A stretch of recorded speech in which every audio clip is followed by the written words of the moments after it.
Ni lagi satu kedai ya. Okey, ini Jalan Matang 2, Taman Seri Kuching. Area-area tu juga, tengok dia punya signboard dia. Restoran warga asing juga. Hari tu di BKL dah angkut dia orang punya barang-barang tepi-tepi ni, dekat kaki lima, tapi mereka letak balik. Okey, ini restoran Al-Fazmi. Dia guna nama anak warga tempatan yang bukan owner kedai. Tengok dia punya signboard dia macam mana. Tengok. Inilah dia. Macam mana akta pelaksanaan di BKL ni. Pinggan mangkuk kotor. Pekerja semua tak ada typhoid, tak ada permit, tak ada apa. So harap di BKL ambil tindakan ya. Ni Jalan Matang 2, Restoran Al-Fazmi. Semua kawasan ni Taman Seri Kuching, Kuala Lumpur. Ini kedai warga asing Pakistan ya. Tak ada signboard. Pekerja tak ada pakai kasut, apron, penutup kepala, apa pun tak ada. Kotor. Macam mana di BKL bagi mereka meniaga dekat sini tanpa signboard? Kalau warga tempatan, cepat je. Harap di BKL ambil tindakan. Ini dekat Jalan Selingsing 4, Taman Seri Kuching, Kuala Lumpur. Semua warga asing hari tu dah kena serbu oleh immigration, tapi diorang masih lagi berani. Harap di BKL ambil tindakan. Saya bagi alamat lagi sekali ya. Bersebelahan dengan klinik Aurora ni, Jalan Selingsing 4, Taman Seri Kuching, Kuala Lumpur.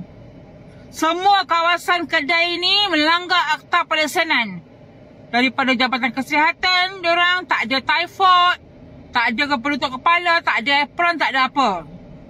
Ini kena pantau ya. Memang akta pelaksanaan Malaysia daripada di BKL ada syarat-syarat pelaksanaan. Ini signboard pun tak ada signboard. Di BKL dah cabut hari tu, tapi mereka masih berniaga lagi. Tutup 2 minggu, buka balik. Tak faham. Okey, ni lagi satu kedai ya. Ini kedai orang warga Bangladesh lah ni. Ni nampak. Ini pun semua direct kedai yang saya post pasal kedai Pakistan tu. Ini pun kedai warga Bangladesh semua, tak ada signboard. Tengok atas ni, flat-flat kawasan ni penuh dengan warga asing. Okey, ini pun sama juga, Jalan Selingsing 4, Taman Seri Kuching, KL. Ni dia, nampak? Dia punya signboard, macam mana mereka diberi kebenaran untuk berniaga, lesen apa dia guna.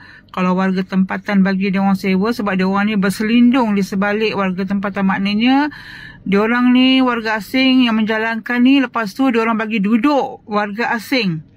Suruh jaga, bila datang pihak di BKL, warga asing tu akan ke depan, diorang bayar gaji.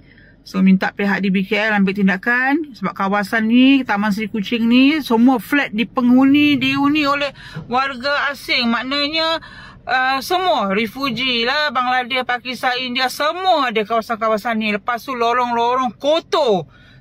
Sampai dah 2-3 kali saya tengok pasukan untuk dia orang sembuh sembuh yang Aedes tu. Saya dah beli rumah kat kawasan ni, dah lama duduk sini dekat belakang. Rumah saya 2 tingkat setengah dekat belakang Cowboy. Dah tak senang duduk. Tak senang duduk dah kat kawasan ni. Sebab berkeliaran dia orang nak pergi duduk kedai mamak restoran pun tak boleh. Dia orang berkumpul makan ramai-ramai. Tapi yang penting ni lah, kawasan ni semua lah. Semua ni warga asing punya restoran. Harap pihak di BKL ambil tindakan, immigration ambil tindakan, masuk kawasan ni ya.